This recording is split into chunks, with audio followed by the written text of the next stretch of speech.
के बाद आप सबका डिस्कवरी ऑफ स्पिरिचुअल इंडिया के इस कार्यक्रम में बहुत बहुत स्वागत। हमारे साथ श्री महंत जी उपस्थित है। महंत जी, हम बात कर रहे थे जो महिलाओं के प्रति अत्याचार हो रहा है, जो हमारे धर्मशास्त्रों में नहीं लिखा है, हमारे भगवान ने भी उसको स्वीकार नहीं किया है। उनने कहा कि हमारी नारी का सम्मान होना चाहिए। बिल्कुल सही। तो अब सम्मान नहीं हो रहा है महाराज जी। हमारे घरों में सम्मान नहीं हो रहा, ऑफिसों में सम्मान नहीं हो रहा है, मार्केट में सम्मान नहीं हो रहा है, रास्ते में सम्मान नहीं हो रहा, कहीं भी सम्मान नहीं हो रहा है। तो इसके लिए कौन जिम्मेवार है? पुरुष है, उसकी गलती है, या महिलाओं का अपना धर्म क्या कहता है, हमारा धर्मशास्त्र में क्या लिखा है, और इसको हम किस तरीके से समाधान दे दें महाराज जी? कि शास्त्रोक्त तो धर्म मालक भी अलग अलग धर्म हैं। जैसे हमारे माताएं बहनें भी हैं, बेटियां भी हैं, उनको भी कहा गया है कि उनकी मर्यादाएं होती हैं। हर आदमी अपनी अपनी मर्यादा में रहता है। हम एक को दोषी नहीं कहे, दोनों को भी नहीं कह सकते, मगर अपनी अपनी मर्यादा पर रहा जाए तो समाज का संतुलन सुरक्षित रहता है।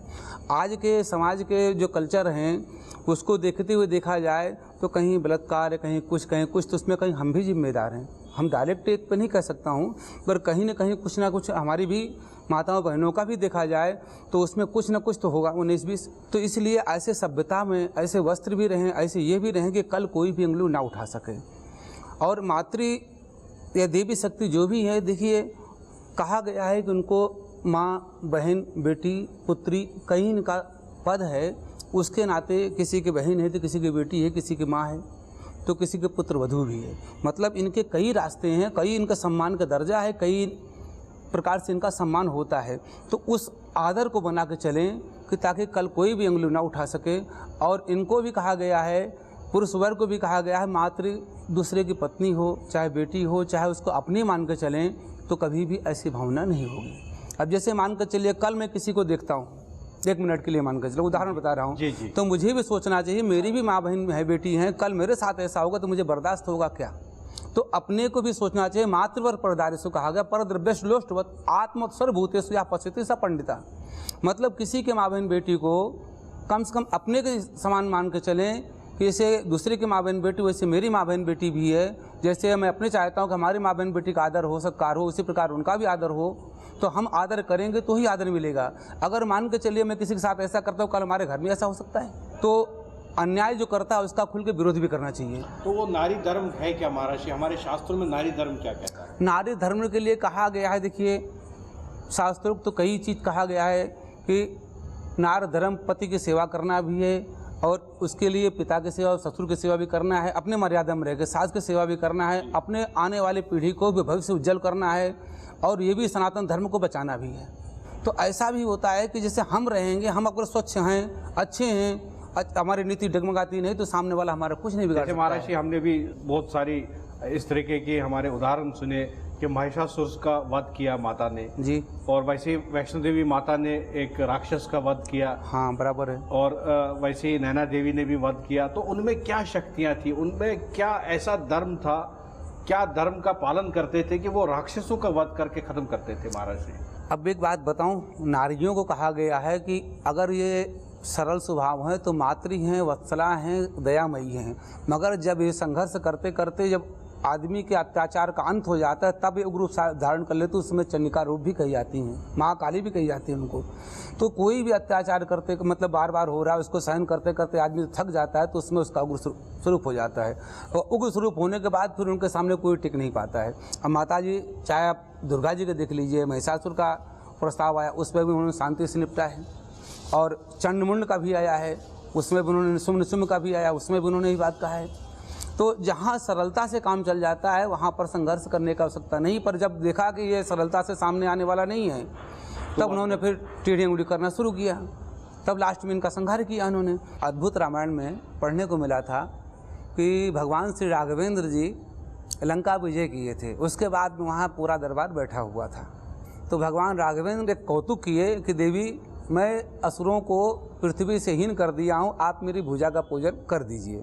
तो अगस्त जी, वशिष्ठ जी, जावाली, भरद्वाज इत्यादि सभी ऋषि बैठे हुए थे। माता जानकी जी ने कहा, नहीं, अभी सहस्त्रमुख रावण का वध नहीं हुआ है, तो पहले उसका वध तो कर आइए। तो उस समय पुष्पक विमान का आह्वान किया गया। बोले अगर ऐसा बचा हुआ है तो ठीक है, पहले उसका वध करता हूँ। तो वहाँ पर ये अयोध्या के सैनिक भी थे, किष्किंधा के सैनिक भी थे, साथ में सब लेकर पुष्पक विमान से आह्वान करके पुष्कर द्वीप का वर्णन आता है, वहाँ पर गए और वहाँ पर उसको चुनौती देने के लिए भेजा।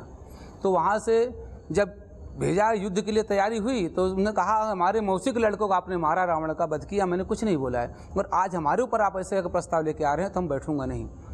युद्ध में आया है, वायु वस्त्र से संपूर्ण सेना को जहाँ का तहाँ भेज दिया। भगवान राघवेंद्र अंतिम में युद्ध मैदान में आए जी, उन्हें भी दिव्यास्त्र का प्रयोग किया तो खेत में बेहोश हो गए।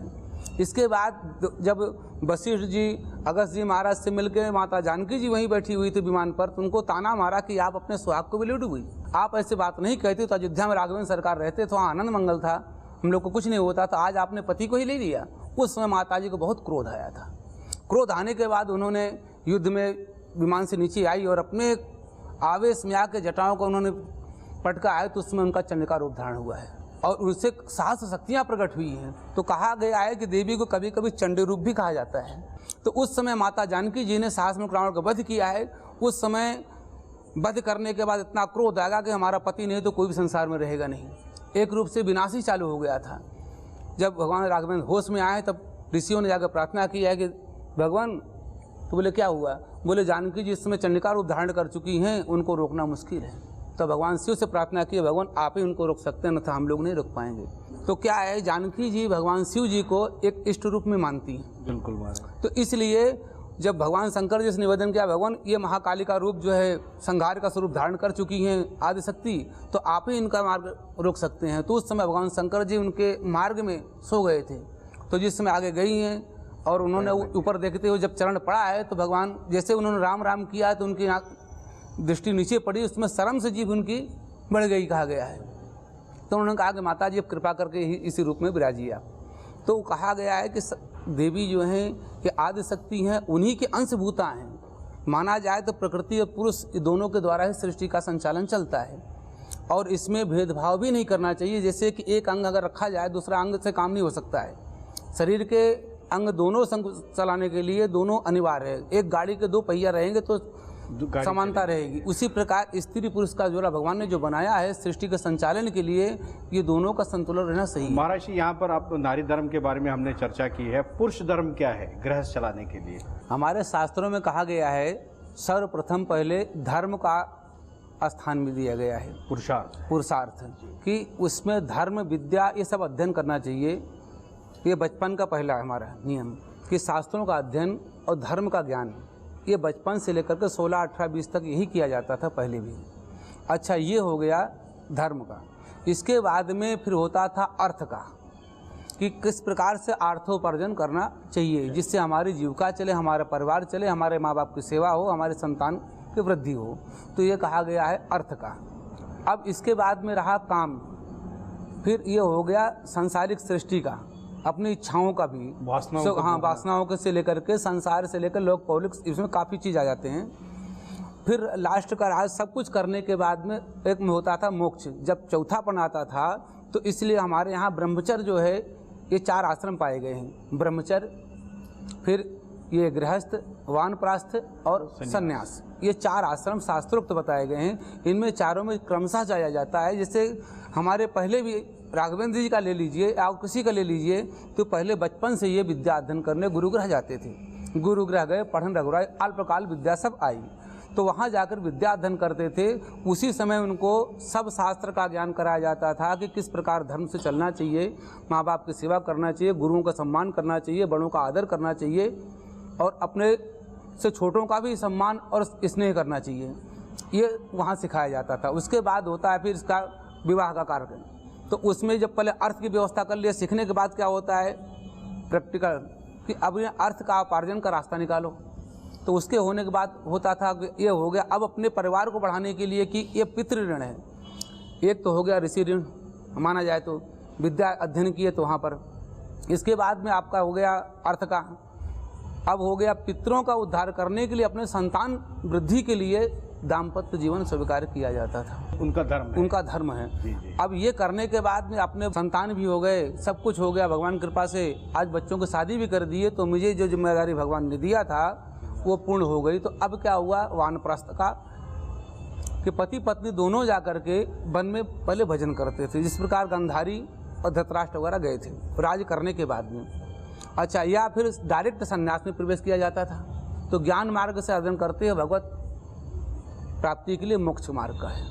तो हमारे यहाँ सब कुछ बताया गया, अर्थ भी है, धर्म भी है, काम भी है, मोक्ष भी है। सिर्फ समझने वाली बात है, ये समझने वाली बात है। यहाँ अगर देखा जाए तो हम दूसरे ग्रंथों को, दूसरे मतों में न जा कर के देखा जाए, वस्तुतः यही मतों को सबने ग्रहण किया है। उसी पर चले तो उसी पर चले तो सबका कल्याण है। इसलिए कहा है शास्त्रों में कि स्वधर्मे निधनम श्रेया पर धर्मो भयावह, मतलब अपना धर्म अगर निकृष्ट भी हो तो भी श्रेष्ठ माना गया है, मगर दूसरे का धर्म श्रेष्ठ भी है तो अपने लिए नुकसानदायक है। महाराज जी के साथ आज हमने बहुत ही सुंदर चर्चा की, और जो एक हर प्राणी के लिए आज चिंता का विषय बन चुका है, और जो बुद्धिजीवी है उनके लिए चिंता का एक विषय बन चुका है पूरे संसार में और भारत में ज़्यादातर, क्योंकि यहाँ पर लोग बहुत ही भावुक है और ये भावना प्रधान देश है। वो चिंता है महिलाओं के प्रति हमारा आदर, महिलाओं के प्रति हमारे संस्कार, महिलाओं के प्रति हमारा प्रेम। महाराज श्री ने बड़े सरल शब्दों में समझाया कि हमारी जो नारी है वह नारी सरस्वती है, वे नारी लक्ष्मी है, वे नारी दुर्गा है। अगर आप उसको सकारात्मकता से आदर सत्कार करोगे तब वह नारी आपके घर के लिए सब कुछ बन सकती है। सरस्वती भी बन सकती है, लक्ष्मी भी बन सकती है, दुर्गा भी बन सकती है।